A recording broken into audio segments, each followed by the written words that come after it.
Welcome, dear friends. Thank you for joining us tonight for this joyful social potluck gathering. Your presence and the delicious dishes you've brought make this evening truly special. The month of November coincides with Native American Heritage Month, a time to honor the wisdom, resilience, and contributions of Indigenous peoples. After many years of advocacy and appeals, this observance was officially established in 1990, when President George H.W. Bush signed a joint resolution recognizing November as National American Indian Heritage Month. Tonight, we celebrate this meaningful occasion by sharing a short video podcast, a tribute to 3 remarkable Native American women whose lives have shaped not only their communities, but the entire United States and beyond. We hope you enjoy the video and the spirit of togetherness it brings. Thank you. خوش آمدید دوستان عزیز. از اینکه امشب به این گردهمایی اجتماعی شاد و پاتلاک ملحق شده اید سپاسگزاریم. حضور شما و غذاهای لذیذی که آورده اید این شب را واقعاً ویژه می کند. ماه نوامبر با ماه میراث بومیان آمریکایی همزمان است. زمانی برای بزرگداشت حکمت، استقامت و مشارکت‌های مردم بومی. پس از سالها تلاش و درخواست، این بزرگداشت به طور رسمی در سال 1990 تأسیس شد. زمانی که رئیس جمهور جورج بوش پدر یک پتنامه مشترک را امضا کرد که نوامبر را به عنوان ماه میراث بومیان آمریکایی اعلام کرد. امشب ما این مناسبت معنادار را با اشتراک گذاری یک پادکست ویدیویی کوتاه جشن می‌گیریم. یک ادای احترام به 3 زن بومیان آمریکایی شگفت‌انگیز که زندگیشان نه تنها بر جوامعشان بلکه بر کل ایالات متحده و فراتر از آن تأثیر گذاشته است.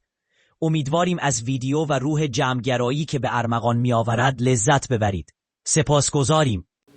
یاده یاشکی دوشدنه اهه نیها شکاده نیها هولو اوگو ای نیها بهانه ایگی نیها بیسو دوچیا نیها نشونیگو ای نیها هوشو دین ناکیا شلا دین الهولو اوهونه ای دینه بالحسان نیها نیجی ای دو نیها بهانه ایگی تا اجلیگی بهانه ایگی ای 1990 تا نیها یهوت ایل President George H.W. Bush ای نیها بهانه ایگی تا هوشوگو ای دینه بینا بهانه ایگی ای بینا نیش یهوت ایل DJ eni habane igi ta hojogo eni hanjonigo eni habane igi ta IGC hasta jani Susan the Flesche Picotte do Wilma Mankiller mini hanji eni habane do ni ha ino wahode ahe do ni ha hojogo ni habane igi.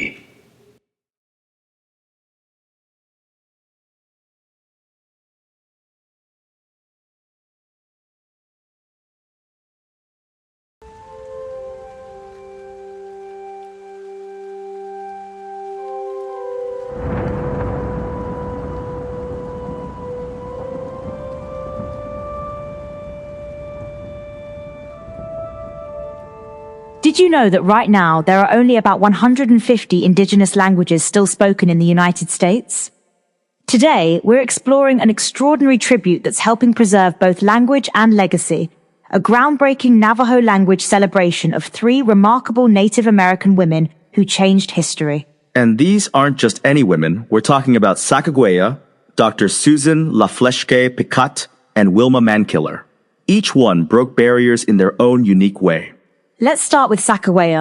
Most people know her as the guide for Lewis and Clark, but there's so much more to her story, isn't there? Oh, absolutely. You know, Sacagawea was just a teenager when she joined the Corps of Discovery. She was the only woman among 31 older men on that expedition. Wait, really? Just a teenager? Yeah, she was about 17 years old, and she made this incredible journey with her baby on her back.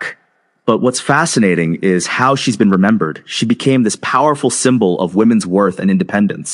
And that symbolism really matters, doesn't it? I mean, the National American Woman Suffrage Association even adopted her as a symbol. Exactly. They erected statues and plaques in her memory. But you know what's really interesting? There's actually some debate about her name's pronunciation and meaning. Oh, really? Tell me more about that. Well, many Shoshone people maintain that her name means boat launcher and pronounce it Sacagawea, while others use different pronunciations. It shows how complex Native American history and language can be. Speaking of groundbreaking Native American women, let's talk about Dr. Susan Flesche Picotte. She made history in such an incredible way. She absolutely did. Dr. Flesche Picotte became the first Native American woman to earn a medical degree in the United States. graduating as valedictorian from the Women's Medical College of Pennsylvania in 1889. And what drove her to become a doctor? There's quite a powerful story behind that, isn't there? Yes, when she was just 8 years old, she watched an elderly native woman die because a white doctor refused to treat her, saying it didn't matter because she was only an Indian. That's heartbreaking. It is, but it motivated her to make a difference. She went on to treat over 1,240 patients across 1,350 square miles of open prairie, making house calls on horseback. And she didn't just provide medical care, did she? No, she often cooked meals for poor families and stayed overnight with critically ill patients. She even opened the first hospital on native land built without government support. That's incredible dedication. And then we have Wilma Mankiller, who broke barriers in a different way. Yes, Wilma Mankiller became the first woman elected as principal chief of the Cherokee Nation. But you know what's interesting about her name? What's that? The name Mankiller actually refers to a traditional Cherokee military rank, like a captain or major. It's Asgayadihi in the Cherokee language. That's fascinating. And her impact went way beyond just being the first woman chief, right? Absolutely. During her time as chief, she built new health clinics, created mobile eye care services, and established early education and job training programs. And she had a direct connection to the Navajo Nation too, didn't she? Yes, she worked with Navajo President Peterson Za in the 1990s to create the Office of Indian Justice within the U.S. Department of Justice. You know, it's striking how all three of these women were focused on helping their communities in such practical ways. That's exactly right. Whether it was guiding explorers, providing medical care, or creating social programs, they were all about taking action to improve people's lives. Let's talk about the significance of honoring these women in the Navajo language. Why is that so important? Well, language is more than just words. It embodies heritage and culture. When we preserve stories in native languages, we're ensuring they're transmitted to future generations in their truest form. And the Navajo language itself has such a rich history of preservation, doesn't it? Yes, and it's one of the most widely spoken native languages in North America today. But like all indigenous languages, it faces challenges in modern times. What kind of challenges? Well, many native languages are endangered, and some have already gone extinct. It's crucial to support language revitalization efforts to keep these cultural connections alive. And that's why projects like this tribute are so important, right? Exactly. They help preserve not just the language, but the values and wisdom these remarkable women embodied. You know, it's interesting how all three women faced similar challenges despite living in different times.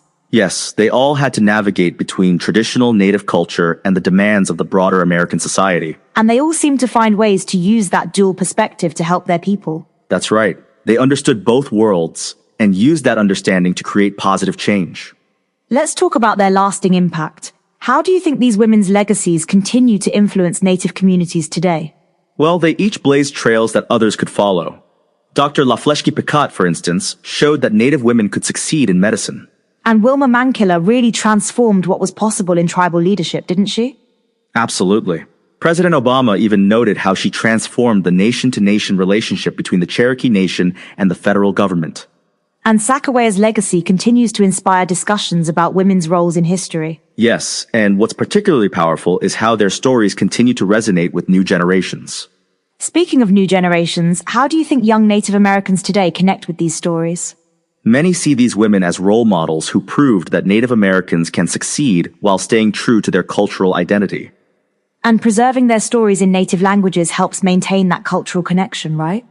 Exactly. As N. Scott Momaday said, words were medicine, they were magic and invisible. They came from nothing into sound and meaning. That's beautiful.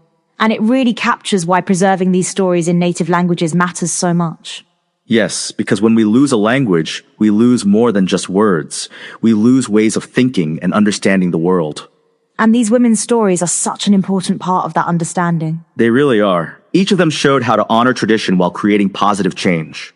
You know, it strikes me that all three women were really bridge builders in their own ways.